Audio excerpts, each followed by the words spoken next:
ഇഷ്ടമാണ്. അപ്പം ഭയങ്കര മോട്ടിവേഷൻ അച്ഛൻ. കാരണം അച്ഛൻ പറയും, ആ വണ്ടി ഞാൻ ഒരു ദിവസം കണ്ടപ്പോൾ ഓർമ്മയുണ്ട്, അച്ഛൻ എനിക്ക് വണ്ടി വാങ്ങണമെന്ന് പറഞ്ഞപ്പോൾ അച്ഛൻ പറഞ്ഞു, ഈ വണ്ടി വാങ്ങിച്ചിട്ട് വേണം എനിക്ക് തെമ്മലയിലൊക്കെ ഒന്ന് പോവാൻ, തെമ്മലയിലൊക്കെ കൊണ്ടുപോകണോ, നമുക്കൊന്ന് പോയി കറങ്ങണോ, അമ്പനാടൊക്കെ പോകണം നമുക്ക് എന്നൊക്കെ പറഞ്ഞ്.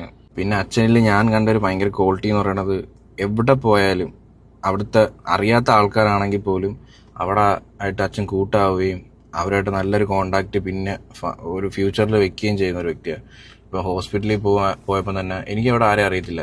ഞാൻ നോക്കിയപ്പോൾ അച്ഛനെക്കാട്ടി ഏജ് കുറഞ്ഞ എൻ്റെ അതേ ഏജിലുള്ള കുറെ ആൾക്കാരായിട്ട് അച്ഛൻ കൂട്ടാവുകയും സംസാരിക്കുകയും അച്ഛൻ എല്ലാവരും കൂട്ടായി, അച്ഛന് കുറെ ഫ്രണ്ട് സർക്കിളായി, അവരോട് ഇപ്പോഴും കോണ്ടാക്ട് ഉള്ളതെന്നുള്ളതാണ്. ഇപ്പോഴും അവരോട് അച്ഛൻ എല്ലാരോടും പെട്ടെന്ന് മിണ്ടും. എന്റെ റിലേഷൻ അറിഞ്ഞപ്പോ പോലും എന്നെ വന്ന് വഴക്ക് പറഞ്ഞല്ലാതെ ഏട്ടനെ വിളിക്കോ ഏട്ടനോട് ഒരു വഴക്ക് പറയോ ഒന്നും അച്ഛൻ ചെയ്തിട്ടില്ല.